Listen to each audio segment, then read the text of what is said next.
Ibu yang dikasihi Tuhan, selamat pagi.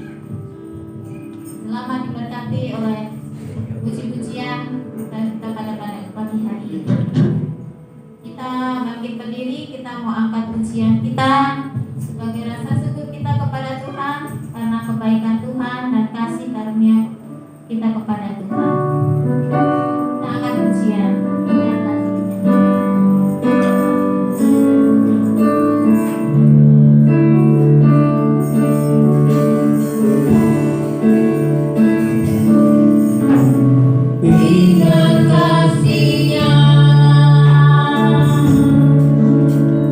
Ingat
pikiran untuk muliakan nama Tuhan. Besar dan perkasa Allah kita.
lagi.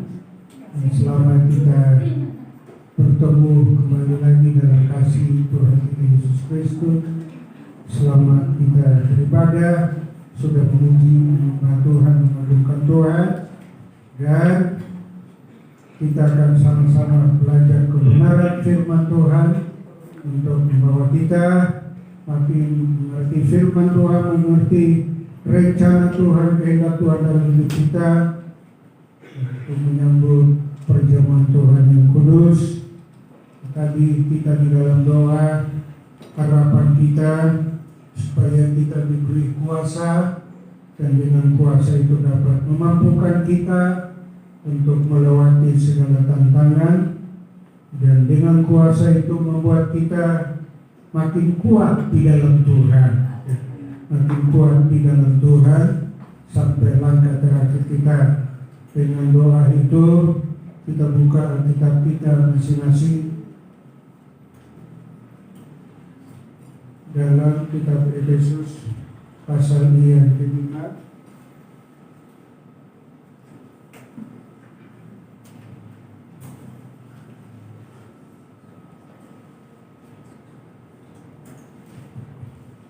Bagaimana doa yang dinaikkan? Saya percaya itu adalah pimpinan Tuhan. Kita semua sehati sepikir. Jadi Roh tahu, ya Tuhan tahu hati pikiran kita, sehingga Dia tuntun kita di dalam doa. Dan kita baca ayatnya, baru kita melihat beberapa contoh firman Tuhan untuk kehidupan kita. Ayat yang ke-18 dari Efesus pasal yang ke-5.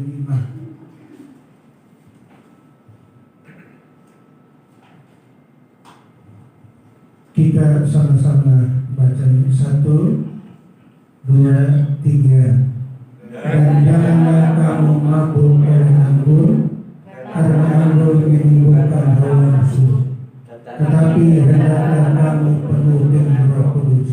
Kita sama-sama ulang lagi dari tetapi. 1, 2, 3. Tetapi hendaklah kamu penuh dengan Roh. Puji Tuhan. Kita pagi ini belum bisa bahas atau belajar sepenuh ayat ini. Ayat ini juga masih hutan sama pemuda dan remaja. Jadi nanti kapan kita sama-sama belajarnya selepas bagian pertama. Nah, bagian yang kedua dari tetapi, ya, dari tetapi bagian pertama, janganlah kamu mabuk oleh anggur, sebab anggur menimbulkan, kalau mabuk menimbulkan hawa nafsu. Kalau dalam terjemahan yang lain, apabila kamu mabuk oleh anggur, mendatangkan percabulan. Jadi itu kita tinggalkan nanti kapan kita sama-sama belajar dari bagian A. Dan bagian B yang katakan hendaklah kamu penuh dengan Roh Kudus.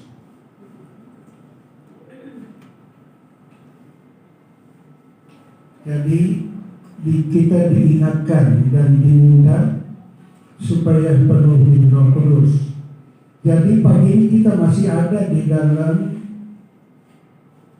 bersukacita, ya. Bersukacitalah sebab hati yang bersukacita adalah obat. Nah, kita beberapa minggu itu kita belajar supaya hati tetap bersukacita. Kita datang kepada Tuhan, bersama dengan Tuhan, tinggal dengan Tuhan, Tuhan tinggal dalam kita, kita di dalam Dia, supaya sukacita itu tetap dalam hidup kita. Nah, jadi kita tidak hanya sampai kepada bersama dengan Tuhan Yesus ada sukacita, tapi pagi hari ini ada maksud. Hendaklah kamu penuh dengan Roh Kudus. Sebab Roh Kudus itu juga penting. Roh Kudus itu juga perlu. Sebab kalau kita lihat di Galati, berarti buah urutan yang kedua daripada buah roh adalah sukacita. Jadi supaya sukacita kita itu tetap, perlu kita dekat kepada Tuhan, perlu kita bersama Tuhan, tetapi juga perlu kita diperlukan dengan Roh Kudus. Perlu kita diperlukan, penting. Sebab Roh Kudus itu memampukan kita. Roh Kudus itu memimpin kita, memberi kekuatan kepada kita supaya kita tetap tinggal di dalam sukacita. Jadi Roh Kudus itu kalau dalam Yohanes berkata menjadi penghibur. Nah, mengapa hilang sukacita kita?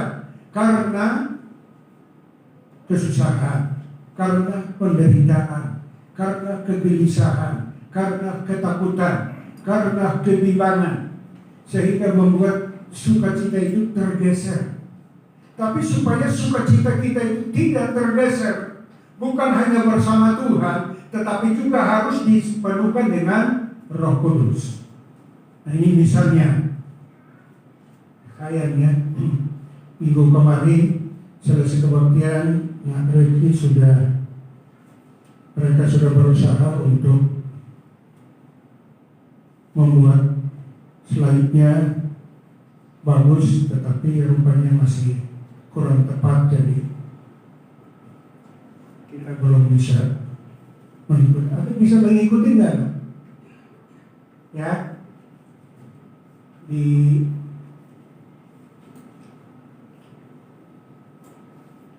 kita melihat di dalam Injil, bukan Injil, Kisah Rasul pasal yang ke-10, supaya kita renungkan penting juga Roh Kudus. Ya. Kisah para Rasul pasal yang ke-7.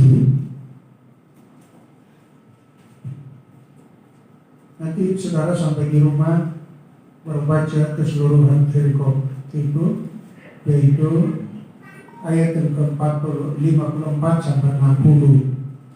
Tapi di sini saya mengajak kita membaca 2 ayat saja, ayat yang ke-55 dan 59, supaya kita renungkan dan ini menjadi contoh bagi kita. Sini berkata demikian, tetapi Stefanus yang penuh dengan Roh Kudus, sekali lagi Kisah Rasul pasal 7 ayat yang ke-54 sampai 60. Tapi yang kita baca ayat yang ke-55 dan 59 demikian. Tetapi Stefanus yang penuh dengan Roh Kudus menatap ke langit, lalu melihat kemuliaan Allah dan Yesus sendiri di sebelah kanan Allah. 59. Sedang mereka melemparinya, Stefanus berdoa, katanya, "Ya Tuhan Yesus, terimalah rohku." Nah, di sini dalam ayat yang ke-59 ini, Stefanus tetap hidup di dalam sukacita. Stefanus hidup tetap di dalam doa dan penyembahan, pujian kepada Tuhan, atau di dalam sukacita. Sekali lagi saya baca ayat yang ke-59. Sedang mereka melemparinya, Stefanus berdoa. Stefanus dalam keadaan bersukacita, bergembira, dalam keadaan yang penuh sukacita. Dia tetap menghadap kehadirat Tuhan, dia tetap memuji dan menyembah Tuhan. Mengapa Stefanus bisa demikian? Ayat yang ke-55 tadi kita sudah baca. Stefanus yang penuh dengan Roh Kudus. Makanya tadi Efesus, Paulus tekankan kepada jemaat yang ada di Efesus supaya mereka tetap penuh dengan Roh Kudus. Dan yang belum harus berdoa dan berusaha untuk dipenuhkan dengan Roh Kudus, karena Yohanes pun berkata, "Aku membaptiskan kamu dengan baptisan air adalah tanda pertobatan. Tanda kamu meninggalkan hidup yang lama, meninggalkan hidup yang dulu, dan kamu ada di dalam satu kehidupan yang baru, diperbaharui oleh firman dan Roh Kudus. Tetapi Dia yang akan datang untuk membuka tali kasutnya saja aku tidak bisa, tidak layak, akan membaptiskan kamu dengan api dan Roh Kudus."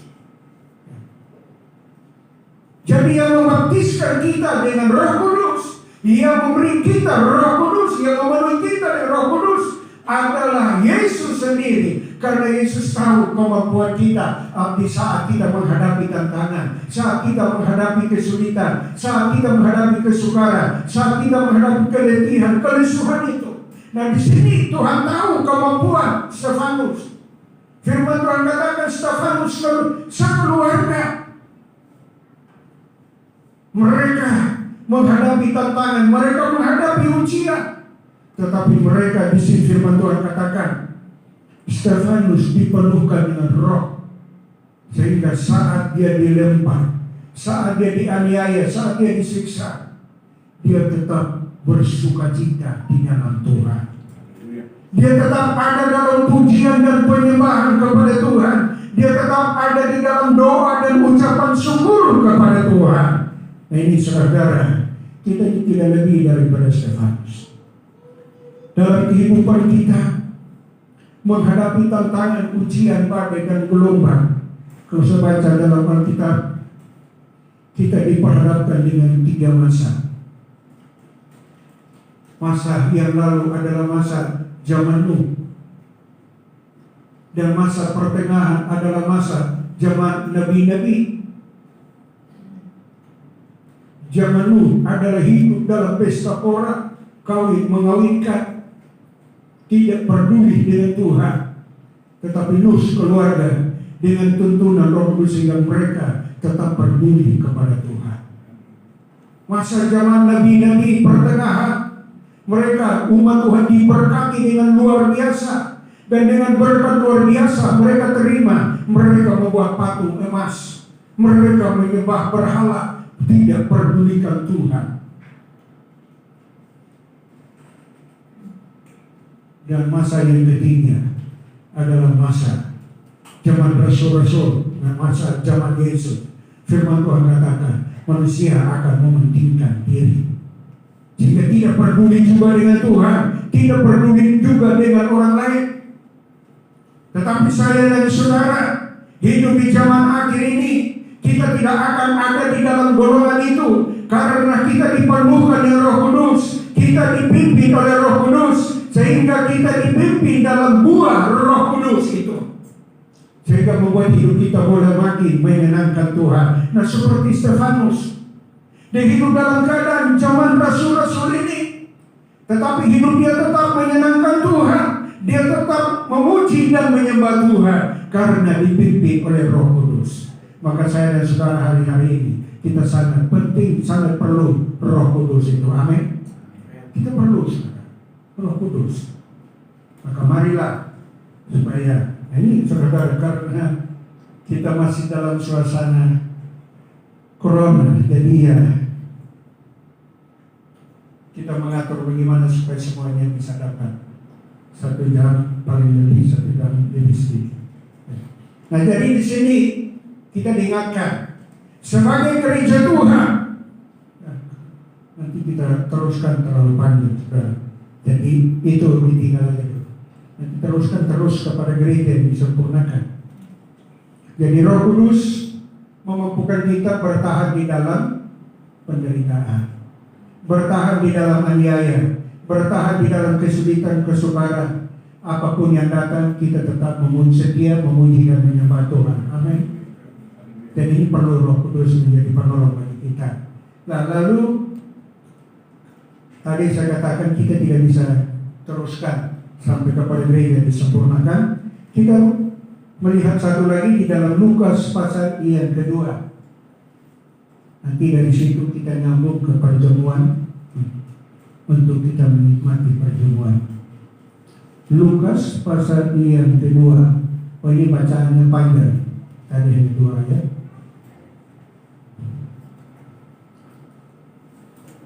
Lukas pasal yang kedua, saya mulai baca dari ayat yang ke-25 karena supaya kita tidak mendukung. Mulai ayat yang ke-25, Lukas pasal yang kedua. Adalah di Yerusalem seorang bernama Simeon. Ia seorang yang benar dan saleh, ia menantikan penghiburan bagi Israel. Roh Kudus ada di atasnya. Nah ini perhatikan. Simeon adalah seorang yang benar, seorang yang saleh di Yerusalem, menantikan Tuhan, menantikan Juru Selamat, karena rindu jumpa dengan Juru Selamat. Dan di sini firman Tuhan katakan bukan hanya dengan kekuatannya, kemampuannya dia menanti, tetapi di ayat ini berkata bahwa Roh Kudus ada di atasnya. Dan 26, dan kepadanya telah dinyatakan oleh Roh Kudus, bahwa ia tidak akan mati sebelum ia melihat Mesias, yaitu dia diurapi Tuhan. Dia ada di rumah Tuhan, dia ada di Yerusalem, di dalam rumah Tuhan, dalam bait Allah, menanti supaya Yesus datang dibawa ke rumah Allah untuk melaksanakan persyaratan firman Tuhan, persyaratan Taurat pada saat itu. Dia menanti, dan bukan hanya menanti dengan kekuatan, kemampuan, bukan hanya menanti dengan kerinduannya sendiri, tapi dalam menanti, menunggu itu ada kuasa Tuhan, ada Roh Kudus, ada Roh Kudus di dalam kehidupannya. Maka ayat yang ke-27 di sini berkata, ia datang ke bait Allah oleh Roh Kudus ketika Yesus anak itu dibawa masuk oleh orang tuanya untuk melakukan kepadanya apa yang ditentukan hukum Taurat. Ia menyambut anak itu dan menatangnya sambil memuji Allah. Katanya ini, kita lihat dulu kedua ayat ini. Dengan kekuatan pertolongan bimbingan Roh Kudus, dia menanti anak itu, Juru Selamat itu, diurapi itu, Mesias itu. Dia menantinya dengan sukacita. Dia ada di dalam bait Allah, menanti kehadiran Mesias yang diurapi itu dengan penuh sukacita. Jadi kita orang-orang percaya, rindu bertemu dengan Tuhan, rindu menyambut Tuhan, ada di dalam rumah Tuhan, harus disertai dengan sukacita. Di dalam bimbingan Roh Kudus, di dalam tuntunan Roh Kudus. Jadi kita dari rumah datang ke gereja, ke rumah Tuhan, ke bait Allah, harus dari rumah kita sudah luaskan hati kita, dibimbing dan dituntun oleh Roh Kudus. Supaya apabila kita ada di dalam rumah Tuhan, hidup kita penuh sukacita. Hidup kita penuh sukacita. Oleh sebab itu Daud berkata, janganlah ambillah rohmu daripadaku, ya. Janganlah ambillah rohmu daripadaku. Maka 122 ayat 1 dia berkata, aku bersukacita, aku bergembira, aku senang saat aku diajak ke rumah Tuhan. Baru diajak ke rumah Tuhan sudah bersukacita. Karena 52 itu berkata bahwa janganlah ambillah rohmu daripadaku. Sebab Daud tahu, walaupun aku hidup di tengah-tengah kekayaan, memiliki harta yang banyak, tapi kalau hidup tanpa Roh Kudus tidak ada sukacita. Jadi mari Bapak Ibu Saudara, di sini Simeon dia bisa bertahan di dalam bait Allah. Dia bisa bertahan di dalam rumah Tuhan untuk menanti kedatangan Yesus. Dibawa ke dalam rumah Tuhan dengan pertolongan Roh Kudus, dengan kekuatan kemampuan Roh Kudus. Ini saudara. Dan dia menanti dengan sukacita. Dia menyambut anak itu dan dia menggendongnya. Firman Tuhan katakan, dia menyambut dan dia menggendongnya. Malah kalau sudah di zaman kita ini, firman Tuhan juga katakan bahwa dia menyambut kita dan menggendong kita. Amin. Waktu zaman Simeon ini, Simeon menyambut dia, Mesias, di dalam rumah Tuhan dan menggendong dia. Dalam terjemahan yang sama, menatap dia, menggendong dia. Jadi mari saudara, kita sudah rela tinggalkan rumah kita, jauh perjalanan dengan mobil kendaraan sendiri atau dengan angkut, lalu kita datang, tidak jumpa dia, tidak melihat dia, sayang. Lalu berikut lagi dia katakan, ayat yang berikut, sekarang Tuhan, biarkanlah hamba-Mu ini pergi dalam damai sejahtera sesuai dengan firman. Aduh, puji Tuhan saudara. Setelah dia melihat anak itu, setelah dia melihat Mesias dan dia menggendong Mesias, dia menggendong, dia memeluk. Maka dia katakan, sekali lagi saya baca ayat ini untuk benar-benar saya rasa benar-benar sukacita. Karena ayat ini dia berkata, sekarang Tuhan, biarkanlah hamba-Mu ini pergi dalam damai sejahtera sesuai dengan firman. Biarkanlah hamba-Mu ini pergi dengan shalom. Biarkanlah hamba-Mu ini pergi dengan damai sejahtera. Setelah dia melihat dan dia menggendong anak itu, baru dia katakan, ya Tuhan, biarkan aku pulang dengan shalom. Biarkanlah aku pulang dengan damai sejahtera. Jadi Simeon datang di dalam rumah Tuhan tidak sia-sia. Dia pulang dengan damai sejahtera. Kita sebagai orang-orang percaya, sebagai umat-umat pilihan Tuhan, kalau kita beribadah kepada Tuhan, entah di rumah Tuhan, di gereja, entah di perkumpulan di rumah kita, bergilir, entah di mana kita ada persekutuan, kita harus bubar dari persekutuan itu seperti Simeon ini. Biarkanlah aku pulang dengan shalom. Biarkanlah aku pulang dengan damai sejahtera. Jangan kita datang ke gereja dengan gelisah. Jangan kita datang ke gereja dengan susah. Kita pulang dengan tidak membawa apa-apa. Tetapi mungkin kita dari rumah seperti perempuan Kanaan. Dia dari rumah dengan pergumulan, dengan beban, karena anaknya terbaring di tempat tidur. Firman Tuhan berkata bahwa napasnya seperti ikan. Sudah tidak ada harapan.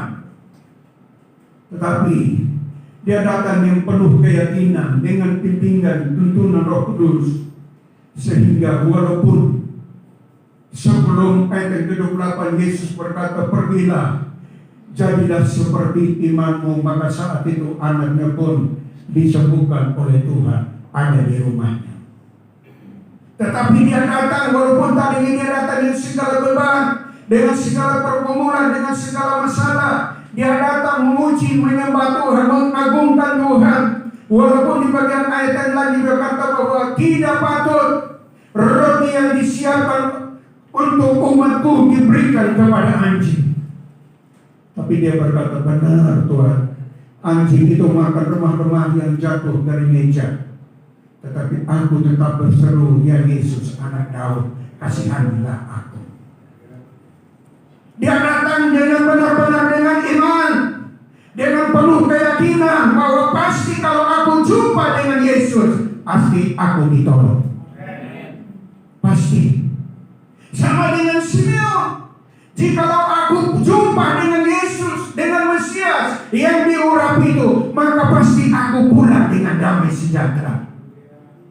Dan benar, perempuan Kanaan itu jumpa dengan Yesus. Walaupun kalau kita baca dari ayat 15 sampai ayat 28 Matius pasal 15 itu, dia 3 kali ditolak, tetapi dia tidak menyerah dengan tertolak.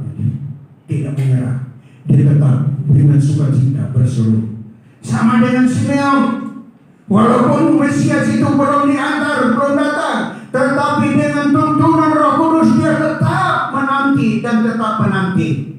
Dan sampai dia jumpa, dan dia pulang dengan damai sejahtera. Ayat berikut berkata, ayat berapa? 30. Sebab mataku telah melihat keselamatan yang daripada. Mataku telah melihat mataku tertuju padamu. Haleluya. Jadi Simeon pada saat anak itu masuk, matanya tertuju. Dia berharap sesuatu, yaitu damai sejahtera, sukacita, dan dia terima. Pagi ini, secara mata jasmani kita tidak melihat, tapi biarlah dengan mata rohani kita, mengangkat mata rohani kita, hati rohani kita, dan lihatlah Mesias ada di tengah-tengah kita. Mesias, supaya dengan kita melihat dan kita menatap dia, menggendong dia, firman Tuhan katakan kita pulang dengan damai sejahtera. Nah, bagaimana saudara? Supaya kita melihat, kita lihat Lukas pasal terakhir. Lukas pasal terakhir. Saja waktunya sudah terlewat.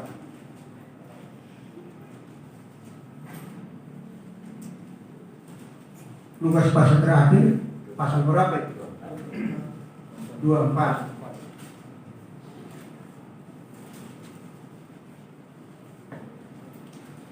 Nah, ini tadi rupanya lama. Kalau saya buka kitab lah.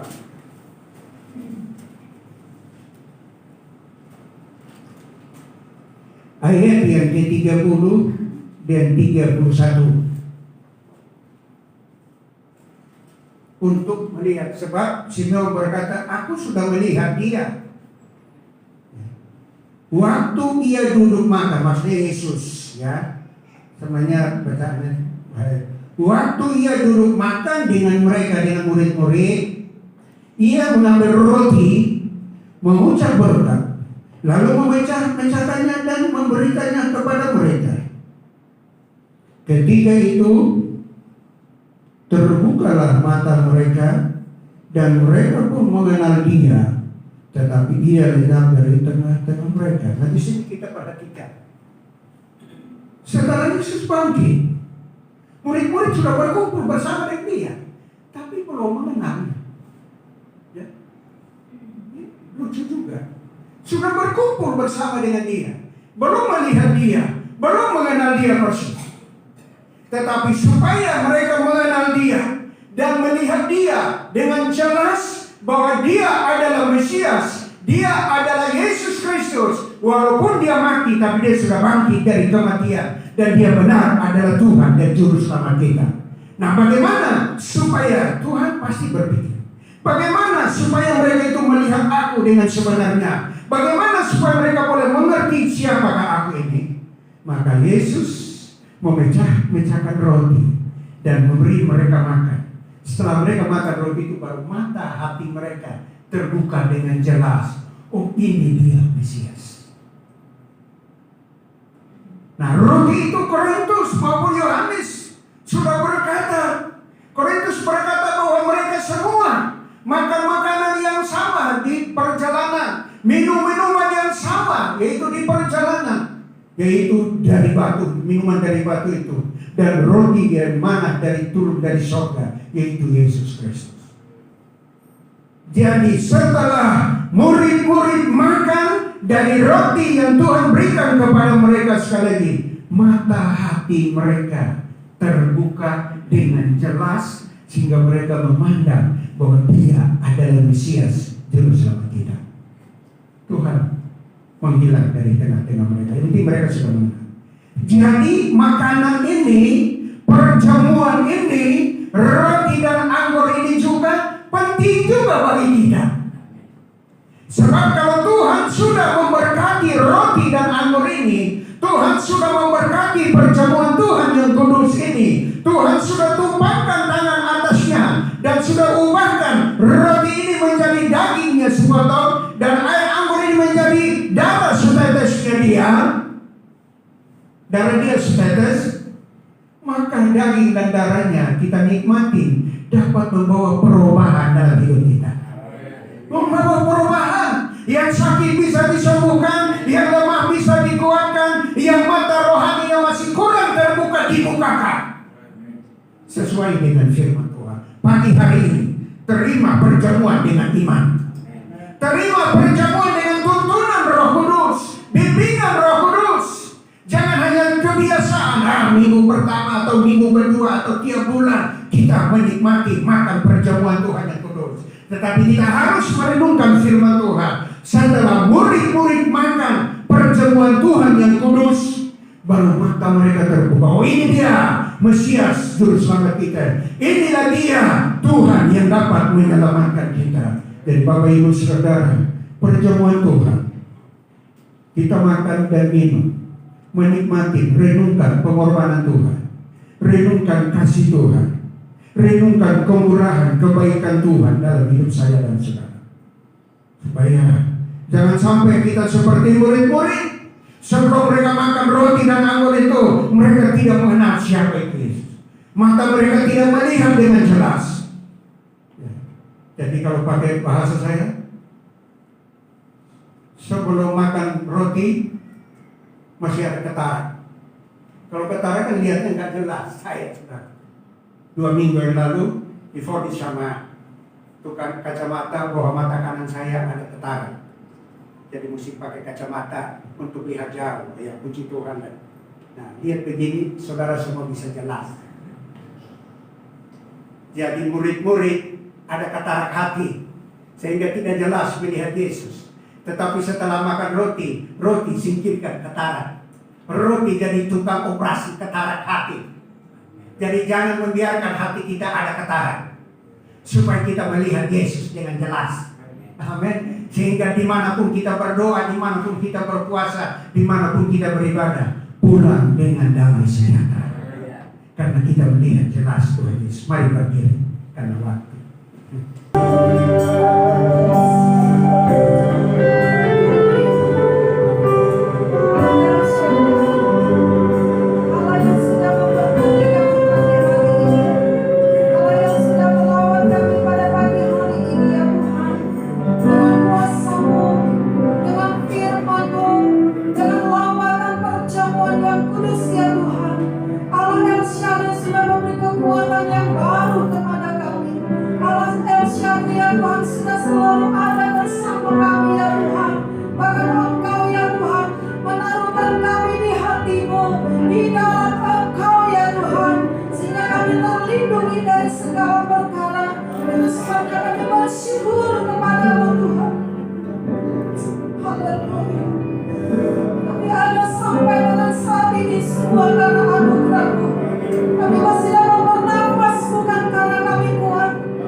Dari waktu ke waktu sampai dengan saat ini, karena kasih-Mu kami ada.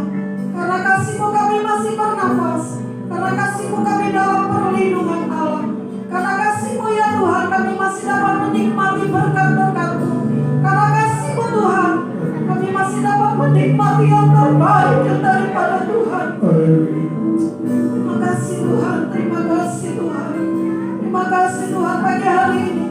Biar Roh Tuhan bekerja dalam setiap hati dan pikiran kami, supaya kami boleh tetap tinggal di dalam Engkau, dan Engkau tetap berkata dalam kehidupan kami, di hati kami, di pikiran kami Tuhan, di tubuh kami, di roh kami, seperti Tuhan, haleluya, selalu menaruhkan kami sebagai biji mata Allah yang sangat berharga di hadapan hadirat-Mu. Terima kasih banyak Tuhan, terima kasih Tuhan. Berkati setiap kami semua yang sudah hadir, berkati semua yang sudah melayani maupun yang dilayani, sama-sama dapat menerima berkat yang daripada Allah, sehingga kami selalu mendapat kekuatan yang baru daripada-Mu. Kalau sebentar kami akan tinggalkan tempat ini, kami akan kembali ke rumah masing-masing. Kami percaya Tuhan, kekuatan kasih setia Allah tetap mengikuti sepanjang umur hidup kami. Dimanapun kami berada, kami boleh tetap dipelihara oleh Tuhan, tetap ada di dalam anugerah-Mu. Allah El Shaddai tetap menjadi bagian hidup kami, menjadikan kami Tuhan tidak kurang setia kepada-Mu Tuhan. Ampuni Tuhan kalau waktu-waktu yang lalu kami sudah berpikir salah barangkali Tuhan. Barangkali ya Tuhan sudah ada niat-niat hati yang tidak berkenan di hadapan-Mu. Tetapi Tuhan kami percaya kuasa-Mu memulihkan kami, kuasa-Mu melawan kami, kuasa-Mu menjadikan kami tetap bersukacita di dalam Engkau. Karena itu adalah kekuatan hidup kami Bapa. Terima kasih Tuhan buat berkat-Mu hari ini. Dan biarlah kuasa-Mu berkat Allah tetap mengalir dan mengalir sepanjang umur hidup kami. Diberkati yang melayani dan yang dilayani, sehingga dalam perjalanan hidup kami hari-hari ke depan kami tetap di dalam anugerah Tuhan. Baik yang bekerja, baik yang Tuhan yang sekolah, mulai dalam pendidikan yang baru, walaupun belajar di rumah, walaupun bekerja dari rumah, kami percaya kuasa-Mu tetap melingkupi kami. Pelayanan setiap kami pun tetap dalam kuasa-Mu, dalam lingkupan Allah. Keluarga lepas keluarga selalu tetap dalam kuasa-Mu. Kasih setia Tuhan tidak pernah meninggalkan kami. Apapun yang diperlukan oleh setiap kami umat-Mu, kami percaya jaminan daripada Allah selalu menjadi bagian kami. Oh Tuhan, kalau rumput-rumput di padang Tuhan pelihara, bunga-bunga Tuhan pelihara, burung-burung di udara Tuhan pelihara, terlebih kami biji mata Allah dipeliharakan oleh Tuhan lebih daripada yang lain ya Tuhan. Terima kasih banyak Tuhan. Kasih setia Allah melingkupi kami, memeliharakan kami dari saat ini sampai sepanjang umur hidup kami. Dalam berkat nama Tuhan Yesus kami sudah berdoa dan mengucap syukur. Haleluya. Kami berterima kasih atas segala berkat, dan kami percaya kami keluar dari tempat ini seperti Simeon keluar dari rumah Tuhan dengan sukacita. Demikian juga Hana keluar dari rumah Tuhan dengan sukacita. Kami percaya kami akan keluar dengan sukacita, dan kami dimanapun kami beraktivitas, kami tetap merenungkan dan berpegang atas kebenaran firman-Mu, atas janji-janji-Mu kepada kami. Dan apabila kami setia merenungkan melakukan firman-Mu, maka juga janji-Mu Engkau genapi bagi kami. Demikianlah janji Tuhan. Tuhan memberkati engkau dan melindungi engkau, dan Tuhan menyinari engkau dengan wajah-Nya dan memberi engkau kasih karunia. Tuhan menghadapkan wajah-Nya kepadamu dan memberi engkau damai sejahtera dari sekarang bahkan sampai selama-lamanya. Oleh sebab itu marilah kita pulang masing-masing ke rumah kita dengan menerima dan membawa berkat damai sejahtera daripada Bapa di surga, kecintaan kasih sayang dari Putra-Nya yang tunggal, serta persekutuan penghiburan dalam kuasa Roh Kudus tetap menimbun menyertai mempersatukan dalam hidup kita semua, memberi sukacita dan sejahtera kepada kita semua dari sekarang bahkan sampai selama-lamanya, yaitu di dalam nama Tuhan Yesus Kristus, Tuhan dan Juru Selamat kami berdoa dan mengucap syukur serta mengakhiri ibadah